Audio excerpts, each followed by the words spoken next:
ce qui est sûr, c'est que c'est le premier en avant-match, ici même, au bord de la pelouse de Roudourou.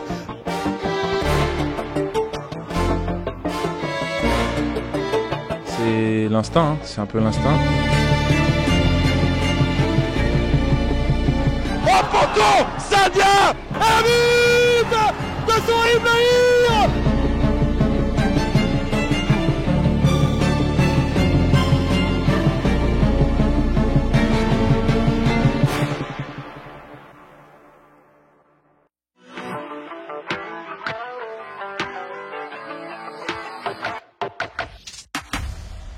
En avant. Match 53. Dis donc, ça nous manquait ce dispositif rituel à l'ancienne, dirais-je. Oui, ce rituel à l'ancienne aussi. Puisque vous le savez, chers amis Guingampais, déjà bienvenue en avant-match cette saison. C'est 1h50 avant les matchs à domicile, en bord terrain et à l'extérieur. On garde, sauf exception, le dispositif de l'année dernière, c'est-à-dire une émission à J-1.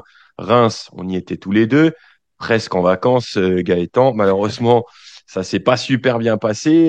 Bon, l'émission super, le résultat un peu moins. C'était encore pire contre le Red Star la semaine dernière. Et là donc, nous allons parler de l'actualité guingampaise, du match qui nous attend à Bastia. Mais déjà, Gaëtan, avant tout, on va passer d'un revers de main rapidement ce qui s'est passé la semaine dernière, les 4 buts du Red Star, version à la guingampaise. Attention Ikanga, la frappe et l'ouverture du score. La transition côté droit pour Ikanga, la frappe croisée, poteau rentrant et l'ouverture du score du Red Star. Guingamp qui, comme face au Mans et comme face à Reims, concède le premier but. Maintenant, c'est Féline Raoui pour retrouver dans la surface Riyad Hachem. Frappe d'Hachem et 2-0.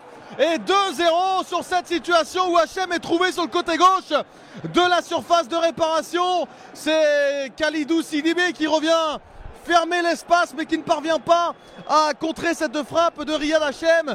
La frappe est croisée. Ortola fait une intervention un peu étonnante aussi. On a l'impression qu'il peut peut-être mieux faire sur ce ballon. En tout cas, ça termine au fond.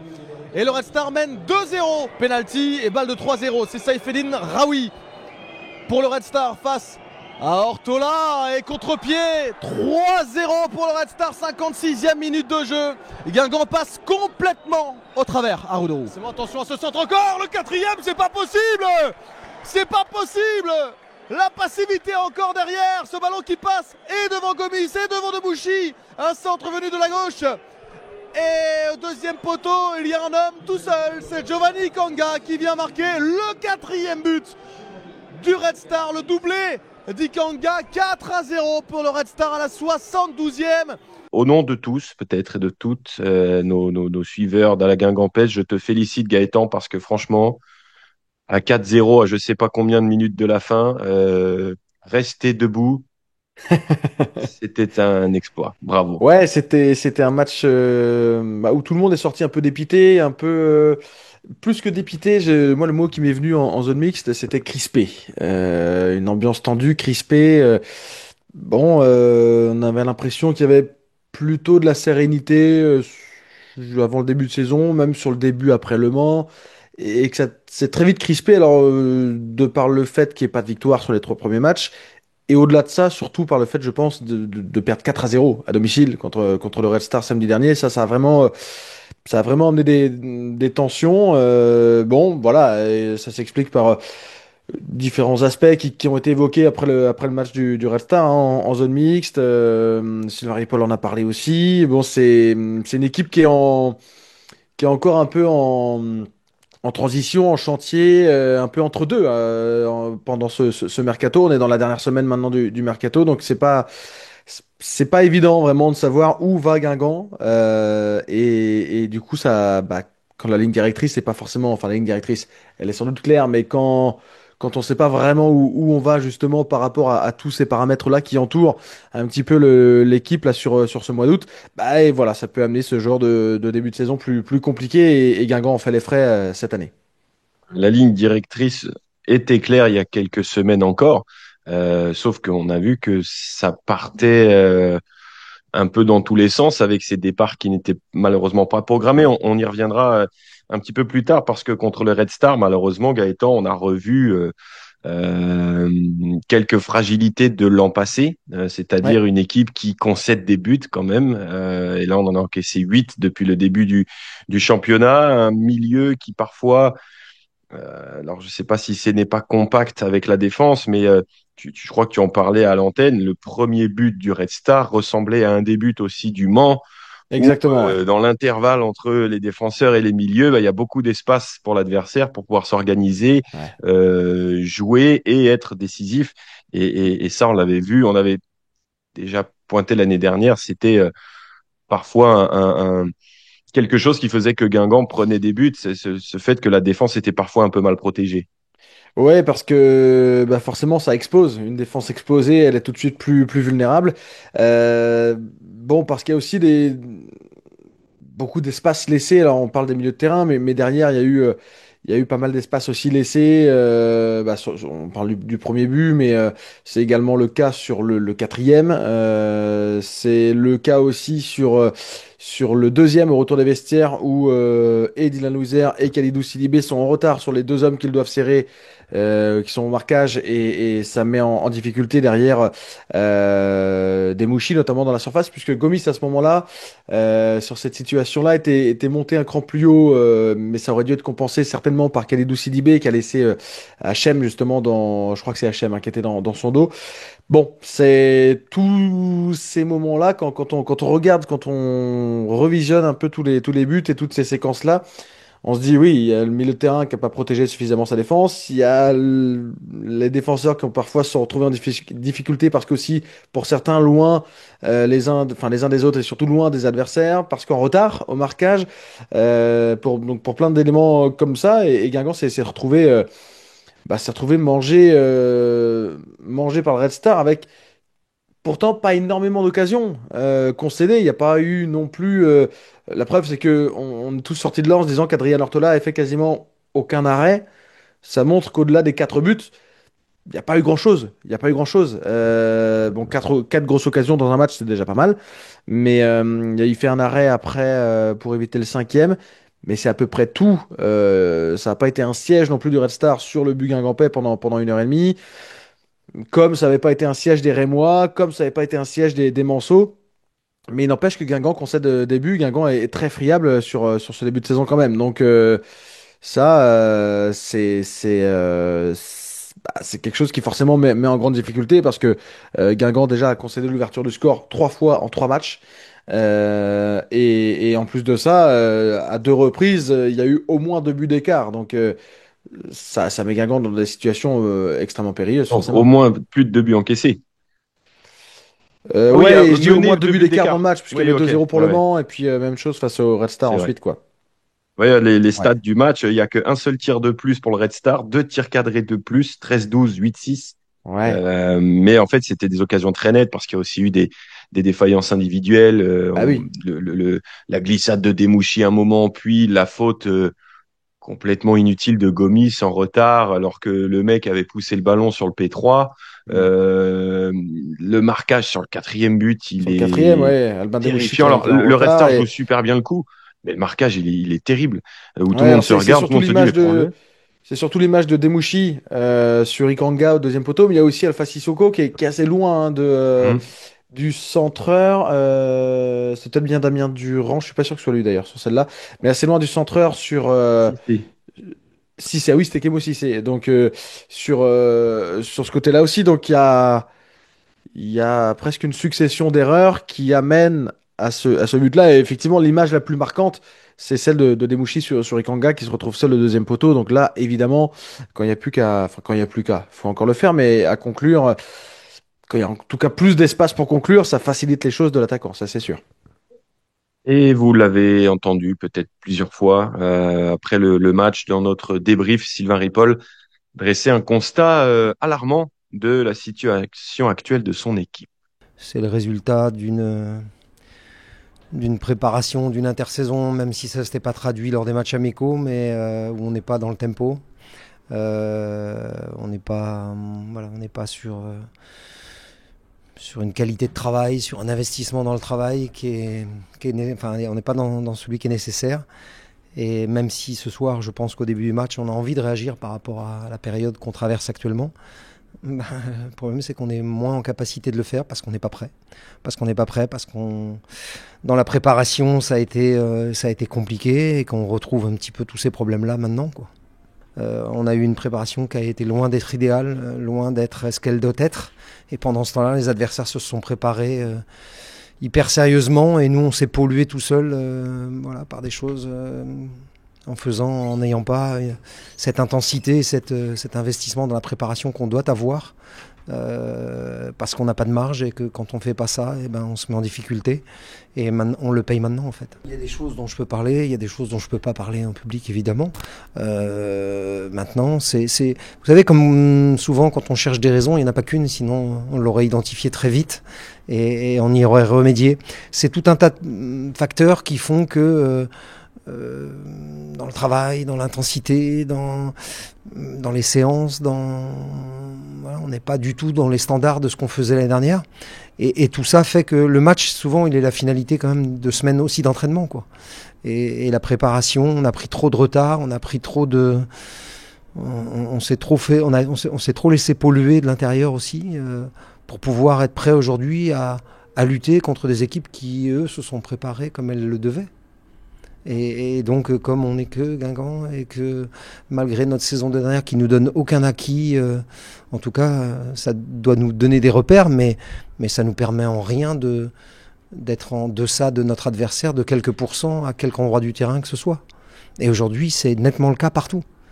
Donc, le staff technique y compris, probablement.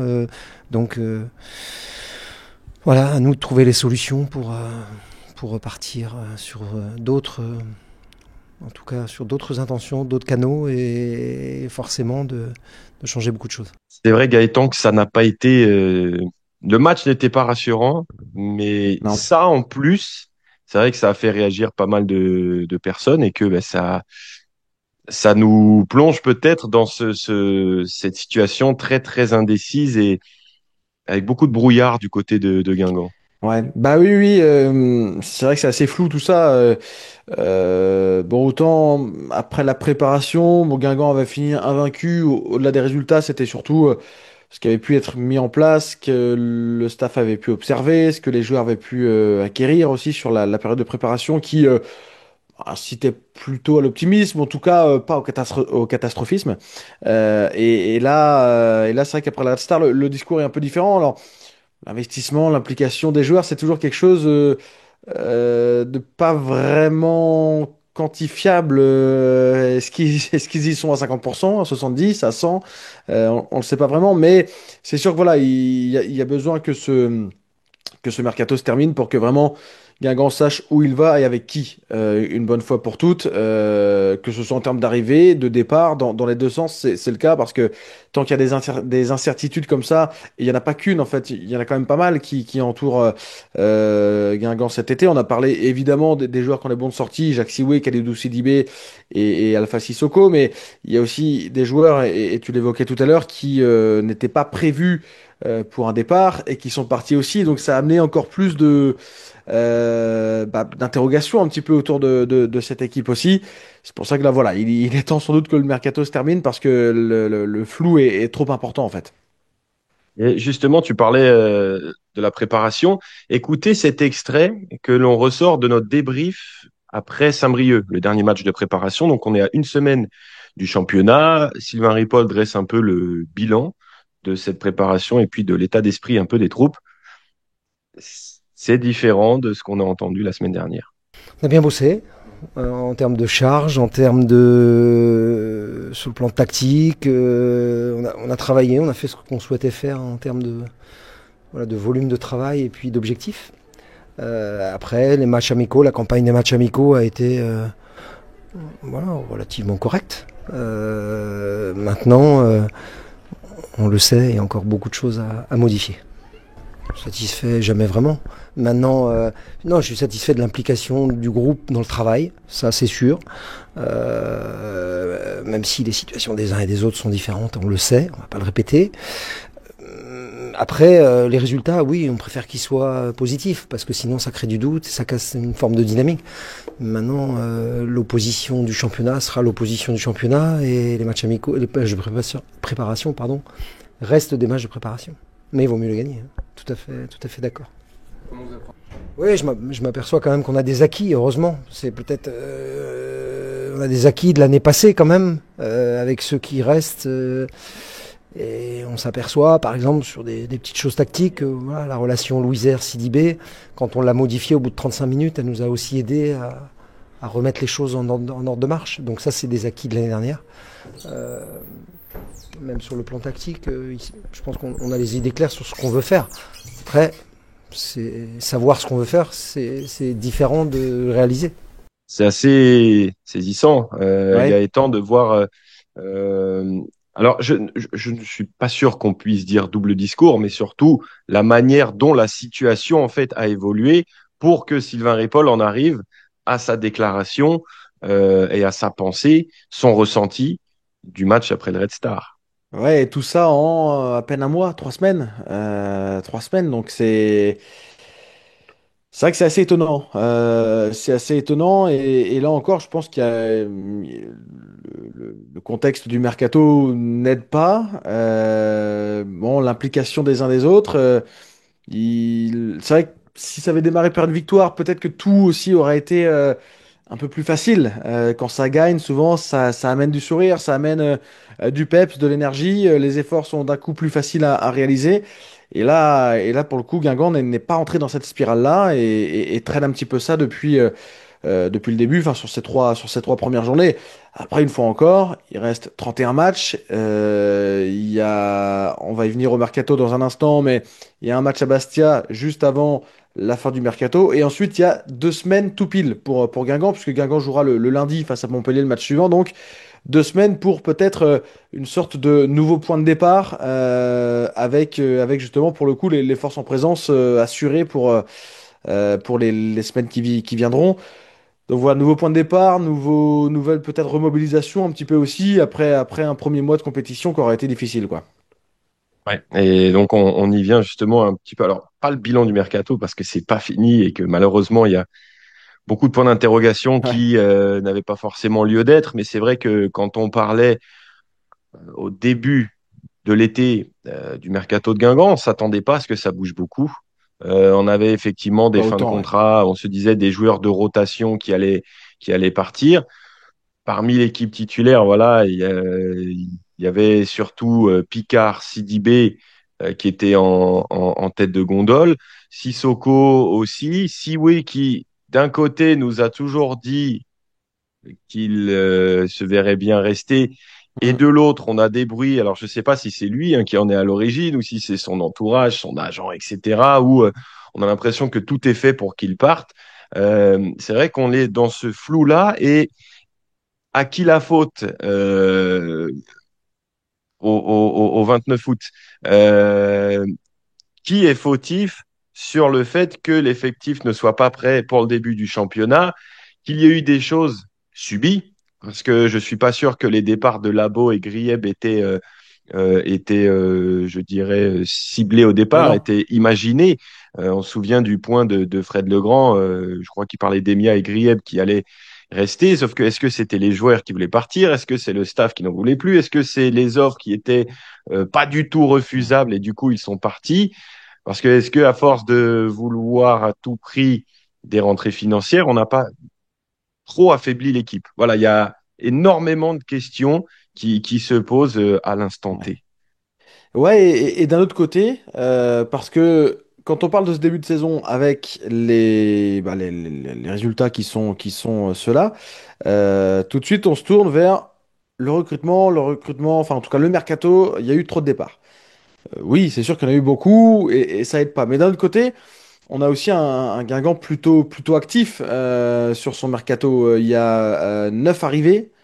Quand on regarde les noms, on se dit que c'est... Alors certains sont plus ou moins connus que d'autres, notamment en Ligue 2, mais Mafuta, Ortola, Abdallah, c'est des joueurs quand même plutôt confirmés.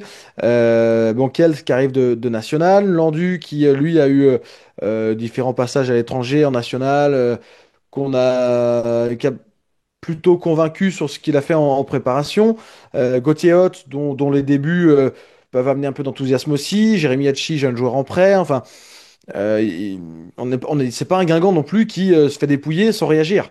Il se passe des choses. Alors, après, c'est sûr, il aurait peut-être mieux valu éviter certains départs pour ne pas avoir justement à avoir trop de recrues, trop de mouvements et puis de perte de temps dans la façon d'inculquer les principes pour les uns et les autres et tout ça donc du coup qui fait avoir aussi un mercato qui se retarde un petit peu, ce qui est le contraire de l'année dernière, parce que l'année dernière, avant même l'arrivée de Sylvain Ripoll, Amin Emia avait déjà signé, puis les arrivées avaient été relativement rapides, pas Un peu pour Grieb tous. qui est arrivé le 31 août, il me semble. Voilà, c'était le dernier, lui, sur la toute fin, mais tous les autres étaient arrivés très tôt, donc, enfin très tôt ou relativement tôt, ce qui avait permis d'avoir je sais pas si c'est un temps d'avance, mais en tout cas de ne pas avoir de temps de retard.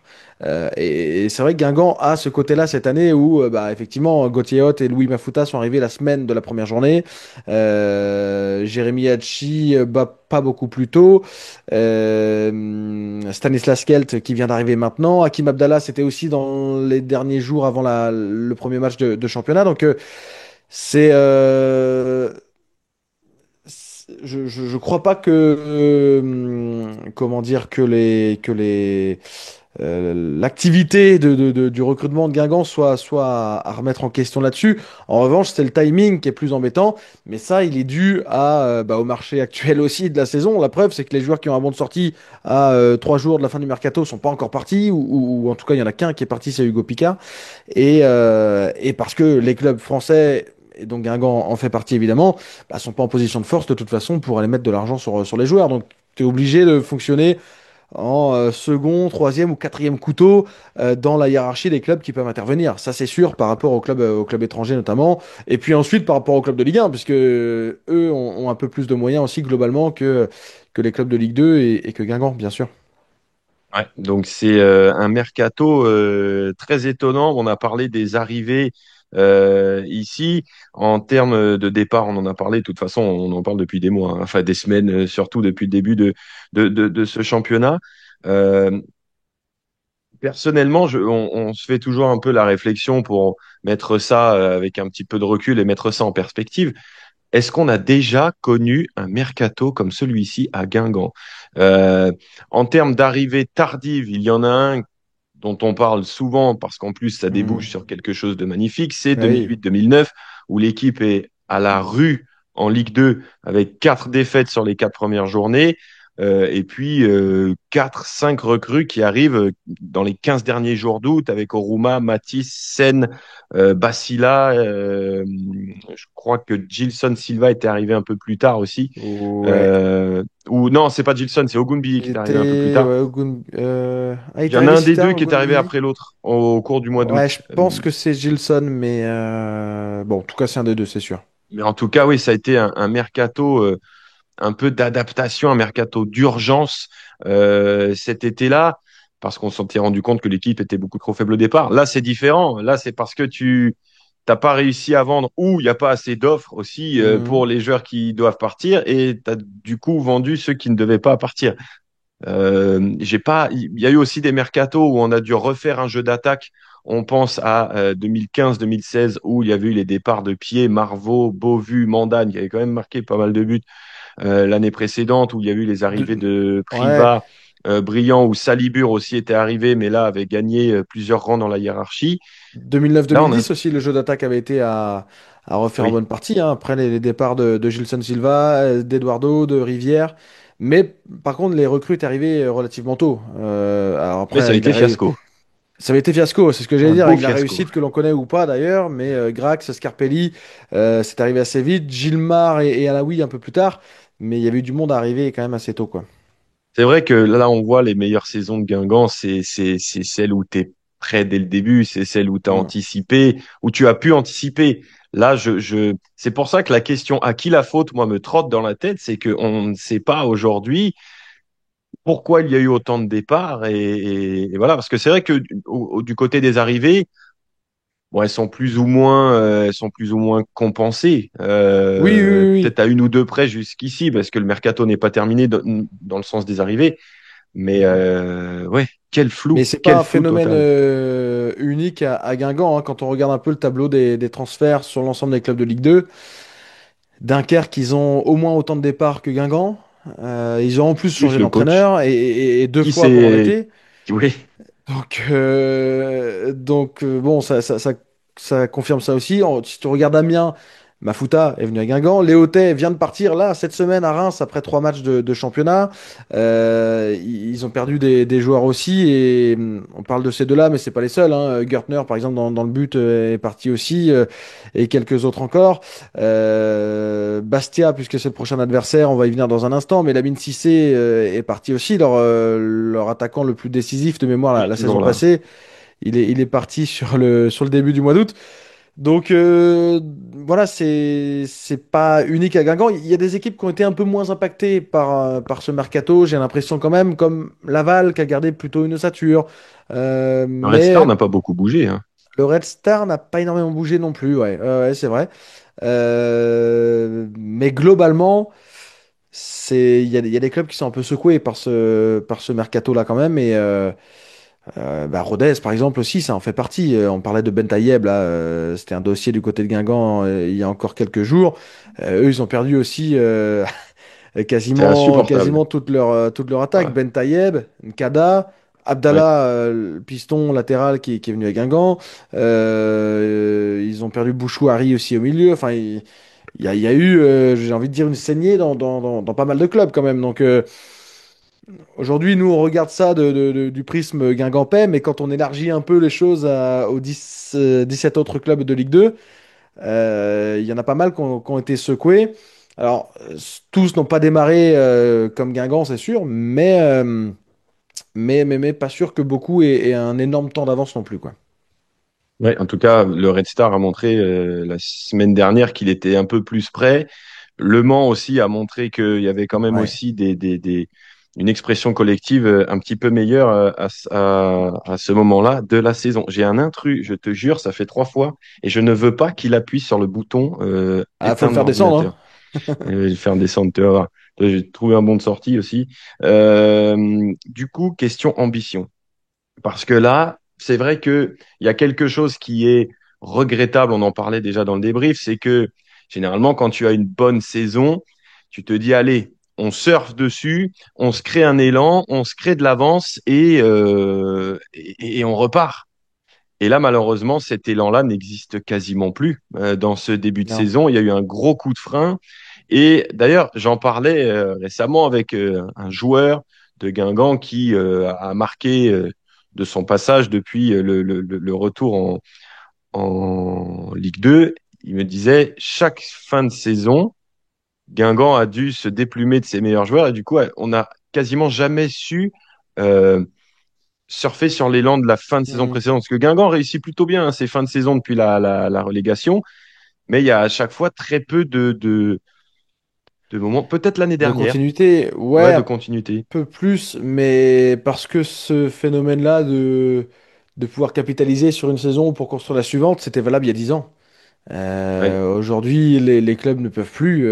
Alors, par rapport aux droits télé, qui sont les droits télé français actuels, évidemment. En ce qui concerne Guingamp, ben, il a fallu un petit peu plus serrer la ceinture quand même depuis quelques années, avec l'investissement du Pro Parc, avec bah, forcément le fait d'accuser le coup après la relégation en Ligue 2, le passage du Covid, maintenant donc les droits télé. Il y a eu beaucoup d'éléments quand même qui se sont enchaînés et qui ont fragilisé alors, certains clubs et en particulier Guingamp sur le fait justement de pouvoir garder ses joueurs. C'était déjà pas évident il y a 10 ans et donc à l'époque de la Ligue 1. Ça l'est encore moins aujourd'hui. Et en plus, quand on voit le recrutement maintenant des clubs globalement, tu fais 10 matchs en Ligue 2 et tu mets 2 buts. Tout de suite, tu as 4 clubs de Ligue 1 et 2 clubs à l'étranger qui veulent te recruter. Pour rien, c'est possible. Bah oui, mais du coup, bon, ça pose problème. Enfin, ça pose problème. Disons que soit, effectivement, tu trouves un accord financier, ça marche, mais du coup, le joueur part. soit c'est pas forcément le cas, le joueur part ou pas, mais en tout cas, il y a souvent des sollicitations. Et alors pour le coup, il y a des contre-exemples, puisqu'effectivement, les joueurs qui ont des bonnes sorties cet été à Guingamp, ça bouge pas plus que ça.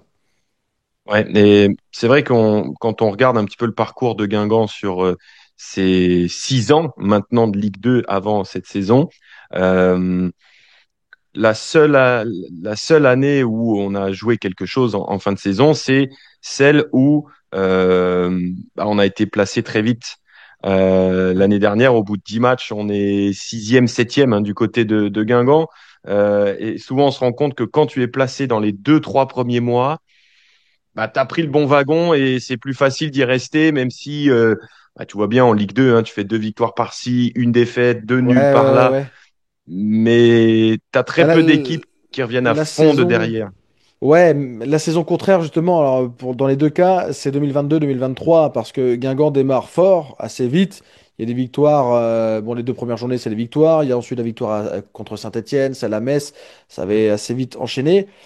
Et finalement, bon, voilà, Guingamp avait terminé sixième, n'avait pas réussi à être dans le bon wagon pour la montée. Le contre-exemple, bah, en même temps, l'année-là, il n'y avait que deux montées de toute façon, il n'y avait pas de play-off.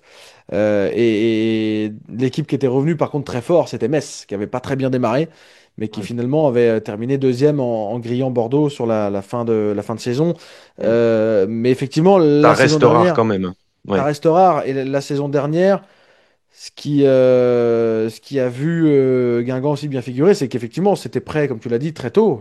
L'équipe qui a démarré la première journée contre 3, je crois que personne n'est parti avant la fin du mercato d'août sur le 11 de départ de la saison passée. Il y avait eu le départ de Pierre Lemonnier en mercato d'hiver En janvier, ensuite, oui. Ouais. mais voilà, pas avant. Donc, Guingamp démarrait la saison avec beaucoup plus je sais pas si c'est des certitudes, mais des repères en tout cas. Des repères Oui. de savoir qui allait faire quoi et quand. Bon, là, ce qui cette année n'est pas le cas. Et puis surtout, les joueurs qui sont sur le départ jouent. Donc Ouais. évidemment, voilà, ça complique peut-être un peu les choses aussi. En même temps, alors, autant Sissoko, ça peut surprendre un peu plus parce qu'il y a deux joueurs qui ont été recrutés à ce poste-là. Après, aux autres postes, il n'y a peut-être pas non plus une énorme possibilité de rotation. Alors, Mafuta, on voit qu'il joue maintenant davantage plus que Siwe, il démarre les matchs. Mais première journée, Mafuta venait d'arriver, donc c'était compliqué aussi de le faire démarrer. Au milieu, il y a Khalidou Sidibé qui joue lui aussi. Mais il n'y a pas non plus d'énormes solutions de repli pour l'instant, puisque ces joueurs-là, ces départs-là, ne seront remplacés que s'ils partent. Donc forcément, en attendant, tu es un peu obligé de composer aussi avec tout ça, quoi. Ouais, et puis peut-être effectivement que les remplaçants attendus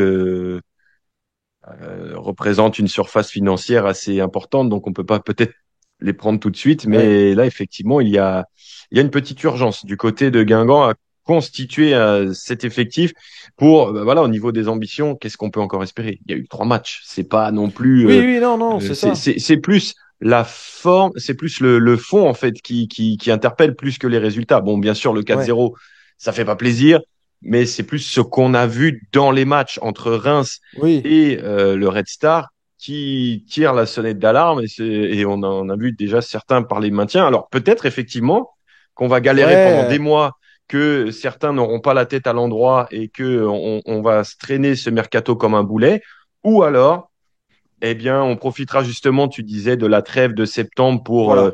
recharger un peu les batteries dans les têtes de tout le monde, repartir sur quelque chose. Euh, Apprendre aussi les circuits de passe et les automatismes aux recrues qui sont arrivés assez tard. Et puis peut-être que voilà, il y aura 2, 3 victoires d'un coup et que ça va décoller pour les Guingampais. Là, c'est vrai qu'on penche plus vers le pessimisme à l'instant T, Bah mais il oui. faut pas tirer d'énormes conclusions non plus après 3 matchs. C'est Non. ça Non, le. non, non, c'est vraiment, je pense que vraiment ce côté un peu nouveau point de départ après le mercato, 2 semaines pleines pour préparer le bloc de match qui suivra ensuite, ça pourrait être bénéfique à cette équipe de Guingamp. Maintenant, voilà, ça garantira pas non plus des résultats, de bons résultats et de bons résultats immédiats. Mais bon, ce sera peut-être le moment un peu de repartir peut-être pas d'autres bases, mais sur certaines bases, de remettre un peu les choses à plat aussi, et puis d'avancer sur, ouais, sur quelque chose comme un nouveau départ. Donc, on verra ce que ça donnera, mais c'est sûr que voilà, il y a forcément de la déception, de l'inquiétude. Surtout que Guingamp était habitué à plutôt bien démarrer ses saisons là Ouais. depuis quelques temps, ce qui n'était pas forcément le cas quelques années en arrière. Mais bon, il y a... Guingamp n'est pas non plus décroché, n'est pas largué, il reste 31 matchs. Il peut se passer encore beaucoup de choses. La preuve, 2008-2009, tu en parlais, Guingamp avait démarré par 4 défaites, puis 4 matchs nuls. Il y avait 4 points en 8 matchs et Guingamp s'était maintenu. Alors c'est sûr, ça n'avait pas été les premiers rôles qui avaient été joués, hein, mais voilà. On pourra situer un peu où sera Guingamp quand il y aura, c'est souvent ça, une dizaine de matchs.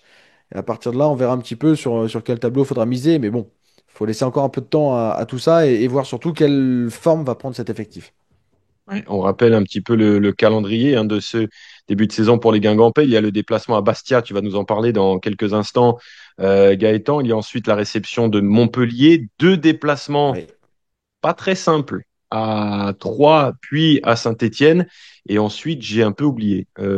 J'essaye de retrouver ça Il y en direct aura si je l'ai là. Nancy à domicile, je crois, et Boulogne à Nancy à l'extérieur. domicile, Grenoble à l'extérieur et Laval à Grenoble domicile. d'abord. Ouais. Et Boulogne, Donc, c'est plus tard allez, un peu. Grenoble, c'est le... Non, Ah oui, pardon. Boulogne. Il y a Nancy, puis déplacement à Boulogne, Ah oui, c'est ça. réception de Clermont, déplacement à Grenoble et réception de Laval. Euh, Ouais. ouais, jusqu'au 31 octobre, ouais, c'est là où on saura, je pense. Fin octobre, là, Ouais, il y c'est ça. aura eu allez, 12-13 journées, on sera à un tiers du championnat quasiment. On pourra voir, mais c'est vrai que là, je regardais ta stat que tu as sortie avant le match du Red Star, quand Guingamp a entamé la moitié de ses saisons par 3 matchs sans Ouais. victoire. C'est pas des super crus, hein. Entre Non, non, 2004 non. et 2009, 2021, on connaît la presque catastrophe. Puis bon, il y a eu 21-22, on avait quand même assez bien fini. Mais Ouais. ouais, c'était à chaque fois des saisons où Guingamp n'a pas été au bout de ses ambitions, ou en tout cas n'a pas existé dans les ambitions qu'il s'était fixées. Non, c'est vrai. Là, on imagine évidemment qu'encore cette saison, c'est se rapprocher hein, des barrages, des playoffs, un petit peu comme l'année dernière. Bon, et Bastia, où peut-on les situer, nos amis corses? Dans ce début de saison, ils n'ont qu'un point aussi, mais en Oui. 2 matchs, eux, les Bastiais, dans ce début de championnat, dans un Furiani quasiment tout neuf. On le découvrira demain.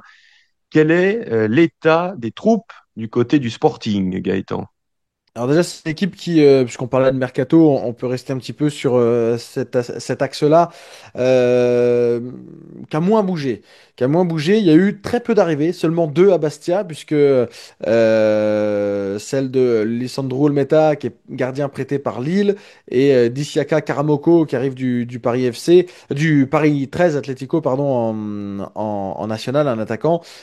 Pour le reste, ce sont ceux qui sont arrivés, ce sont que des joueurs qui sont revenus de prêt ou des transferts parfois définitifs comme Sebas qui était prêté par Strasbourg et qui est resté voilà, donc c'est pas vraiment des recrues en tant que tels, mais il y a aussi eu assez peu de départs. Alors, les deux départs principaux, c'est Lamine Cissé, le buteur hein, qui avait marqué sur penalty d'ailleurs à Furiani la saison passée contre Guingamp. Il est parti à Stoke City en Angleterre, 9 buts la saison passée pour lui. Et puis Christinao Oulay qui est parti à Trabzonspor. Donc ça, c'est les deux belles ventes de Bastia, puisqu'à eux deux, ça représente plus de 7 millions d'euros.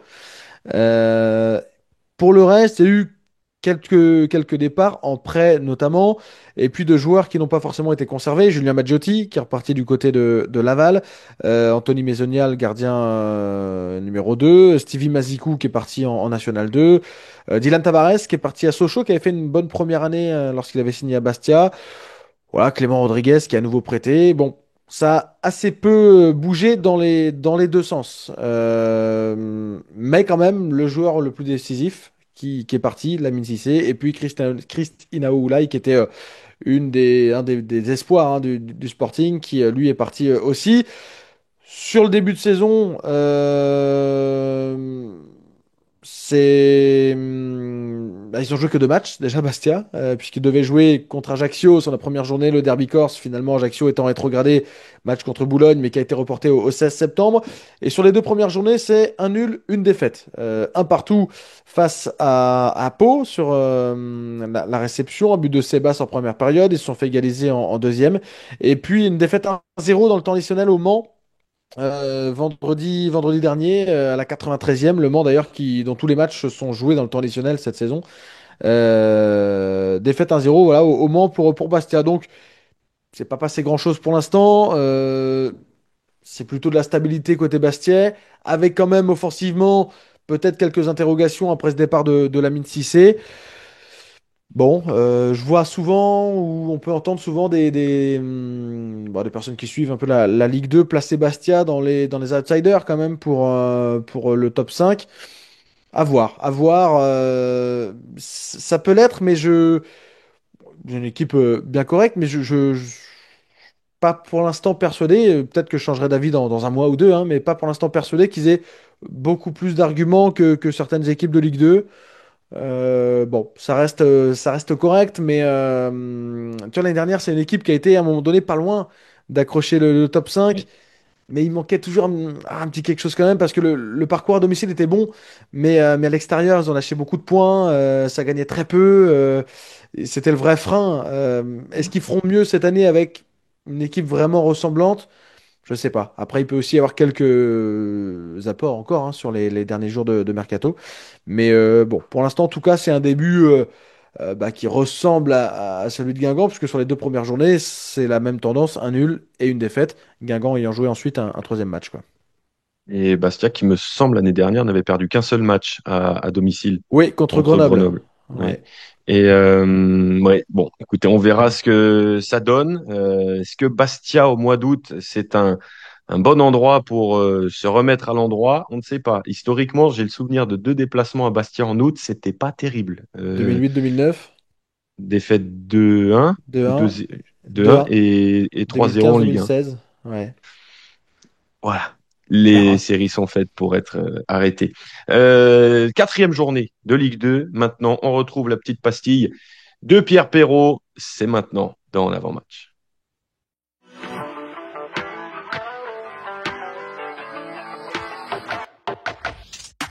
C'est déjà la 4e journée de Ligue 2, la dernière journée avant la première trêve internationale de la saison.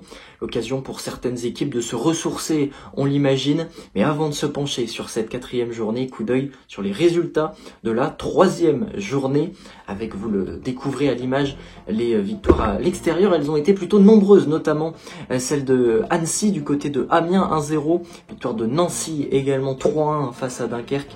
La victoire du Red Star 4-0 face à Guingamp et aussi la victoire de Saint-Étienne 1-0 face à l'US Boulogne. Victoire de Pau également, victoire surprise des Palois face à Reims. C'était en clôture de la 3e journée et on remarque qu'il n'y a eu qu'un seul match nul lors de cette 3e journée entre Rodez et Laval. Coup d'œil sur le classement également. 4 équipes qui se démarquent en tête du championnat avec Saint-Étienne, Pau, Nancy, la surprise, et aussi 7 points au compteur pour ces 4 équipes qui ont donc remporté 2 matchs et fait un match nul lors des 3 premières journées. Clermont est le dernier invité de ce top 5 et lorsque l'on descend un peu plus bas dans ce classement, on retrouve Grenoble, Guingamp et Boulogne aux 3 dernières positions. On se projette maintenant sur cette 4e journée de Ligue 2 dont on découvre le programme de ce week-end avec les 6 matchs du vendredi soir lors du multiplex. Dunkerque qui reçoit 3, Laval défie Clermont, duel entre Montpellier et Amiens, un choc entre 2 co-leaders Nancy et le Pau FC, le Red Star défiera Annecy et enfin Rodez face à Boulogne. Ça se poursuit évidemment samedi, cette 4e journée de Ligue 2 avec en avant qui défie Bastia à 14h. Ce sera évidemment à suivre sur à la Guingampaise. Et dans le même temps se déroulera la rencontre entre l'un des relégués de cette saison, le Stade de Reims, face à l'un des promus, Le Mans. Et cette 4e journée qui s'achèvera elle à 20h avec le choc entre Saint-Étienne et Grenoble. C'est donc un joli week-end qui nous attend pour clôturer ce mois d'août qui aura été très intense.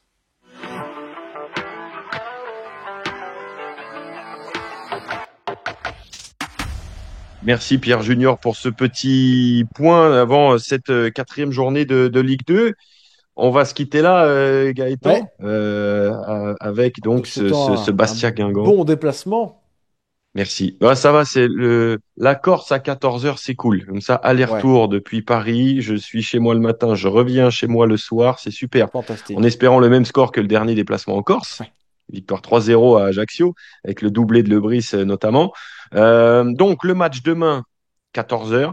Prise d'antenne entre 13h45 et 13h50 en direct du stade Armand Cesari. On rappelle, ça sera le dispositif des dernières saisons pour ce match à l'extérieur, en avant-match J-1, et puis les interviews coach et joueurs dans l'avant-match à partir de 13h45, et puis le débrief en direct sur Facebook depuis le parking de Furiani, je pense, parce que il me semble me souvenir que la zone mixte, ça capte pas là-bas. Donc voilà, écoutez les amis, on espère un bien meilleur visage des Guingampais, et puis on se retrouvera aussi pour le match suivant. Ça sera Guingamp-Montpellier, ça sera à Roudourou un lundi soir, le lundi 15 septembre me semble-t-il, oui, avec en avant-match aussi 1 heure avant. Guingampais, bon match demain, et puis Gaëtan, on va croiser les doigts en espérant que ça passe. Absolument. Ciao. Salut.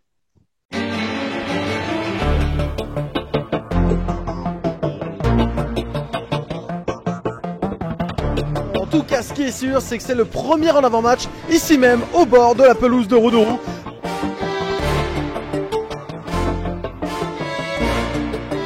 C'est l'instinct, c'est un peu l'instinct. Oh poteau, Sadia, un but de Sohaib Lahir.